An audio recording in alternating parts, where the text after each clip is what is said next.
पूरे देश की आंगनवाड़ी बहनों को इस वक्त एक बहुत ही बड़ी समस्या का सामना करना पड़ रहा है। वो समस्या है आंगनवाड़ी केंद्रों पर लाभार्थियों के हिसाब से कम राशन का आना। जी हाँ, इस समय पूरे देश भर में ये माहौल बन चुका है। पूरे देश में आंगनवाड़ी केंद्र पे जितने लाभार्थी हैं उसके हिसाब से लगभग आधा ही पोषाहार आंगनवाड़ी बहनों को मिल पाता है, जिसको लेकर आंगनवाड़ी कार्यकर्ताओं को जनता के द्वारा खरी खोटी भी सुनने को मिलती है। जनता सीधे आंगनवाड़ी बहनों के ऊपर आरोप लगाती है कि आप सब कुछ बेच देती हैं, जबकि सच्चाई यह है कि आंगनवाड़ी केंद्रों पर आंगनवाड़ी कार्यकर्ताओं तक पोषाहार पहुंच ही नहीं पा रहा है। इसका रीजन क्या है और इस समस्या का समाधान क्या हो सकता है, इसको लेकर एक महत्वपूर्ण खबर छापी गई है दैनिक भास्कर न्यूज़पेपर में। मध्य प्रदेश के भोपाल में 22 अगस्त 2022 को लिखा गया है कि दो विभागों के बीच उलझा 38 लाख बच्चों का पोषण आहार। भले ही यह खबर किसी एक राज्य में छापी गई हो, लेकिन ये जो समस्या है पूरे देश में आंगनवाड़ी बहनों को ये समस्या का सामना करना पड़ रहा है। लिखा गया है कि कैसे लड़ेंगे कुपोषण से। 4 महीने से आंगनवाड़ियों में पहुंच रहा है अधूरा राशन। वजह बताई जा रही है कि प्रक्रिया ऑनलाइन हो गई है, तो पोर्टल पर स्वयं सहायता समूह के नाम आवंटन दर्ज नहीं हो पाए हैं। इसके अलावा यह भी बताया जा रहा है कि महिला एवं बाल विकास विभाग और खाद्य विभाग एक दूसरे पर डाल रहे हैं जिम्मेदारी। जैसा कि आप सभी को यह भी पता है कि ये जो आंगनवाड़ी के जो भी कार्यक्रम है, पोषाहार वगैरह दिया जाता है, ये 2 विभागों के अंतर्गत आता है। एक है महिला एवं बाल विकास विभाग, दूसरा है खाद्य विभाग। तो ये दोनों विभाग इस बात को लेकर एक दूसरे के ऊपर आरोप प्रत्यारोप कर रहे हैं। वो कह रहे हैं कि आपकी जिम्मेदारी है, वो कह रहे हैं कि आपकी जिम्मेदारी है। तो समस्या कहाँ आ रही है, आइए पूरी खबर को बारीकी से पढ़कर समझते हैं। लिखा गया है कि प्रदेश में आंगनवाड़ियों के 38 लाख बच्चों के राशन का मामला 2 विभागों के बीच में उलझ गया है। 95,000 आंगनवाड़ियों के बच्चों को पूरक पोषाहार आहार बांटने का काम जो है वो स्वयं सहायता समूहों को मिला है, लेकिन उन्हें मार्च के महीने से कंट्रोल दुकानों से राशन नहीं मिल पा रहा है। यानी कि जो सरकारी गल्ले की दुकान होती है वहाँ से उनको राशन ही नहीं मिल पा रहा है। उसके बाद बताया जा रहा है कि जुलाई में सिस्टम अपडेट हुआ तो कुछ आंगनवाड़ियों में पूरक पोषाहार बनाने के लिए स्वयं सहायता समूहों को गेहूं और चावल मिल गया है। उसके बाद बताया जा रहा है कि पिछले 4 महीनों से बच्चों के अनुपात में आंगनवाड़ियों में जो राशन है वो राशन नहीं पहुंच पा रहे अनुपात के हिसाब से, यानी कि जितने लाभार्थी हैं उतना राशन नहीं पहुंच पा रहा है।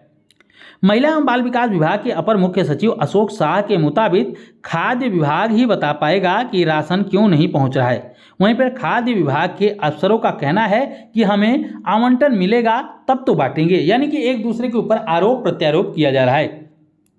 इसके अलावा कुछ और भी महत्वपूर्ण बातें बताई गई हैं इस खबर में, तो उसको भी पढ़ के समझना बेहद जरूरी है। बताया जा रहा है कि पहले पर्ची देते थे, अब पोर्टल से आवंटन किया जाता है।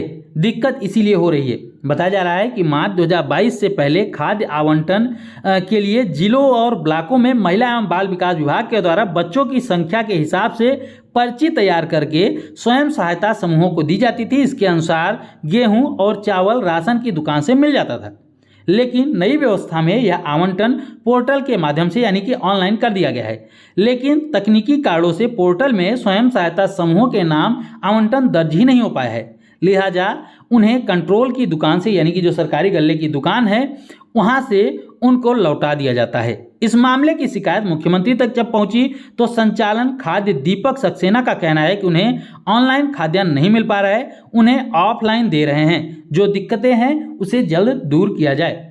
इसके अलावा कुछ और भी बातें बताई गई हैं कि खाद्य सामग्री खरीदने के लिए राशि भी नहीं मिल पा रही है।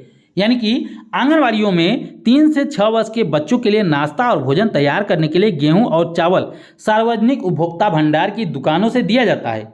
इसके बाद बताया गया है कि साथ ही नाश्ता और भोजन तैयार करने के लिए लगने वाली जो सामग्री है, जैसे कि खाद्य तेल है, सोया है, मूंगफली का तेल है, गुड़ दाल वगैरह है, नमक सब्जी आज ये सभी खरीदने के लिए बच्चों के हिसाब से पैसे नहीं मिल पा रहे हैं, जिसकी वजह से भी यहाँ पर आवंटन नहीं हो पा रहा है।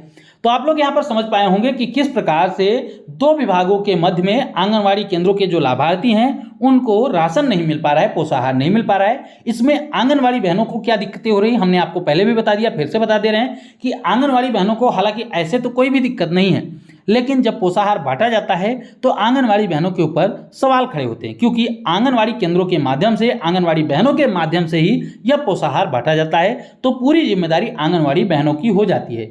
कोई भी नहीं समझता कि यहाँ पर एक स्वयं सहायता समूह भी इन्वॉल्व है, जैसा कि खबर में बताया गया है कि उसके माध्यम से भी यहाँ पर आवंटन नहीं हो पा रहा है, जिसकी वजह से केंद्रों के माध्यम से पोषाहार नहीं दिया जा पा रहा है।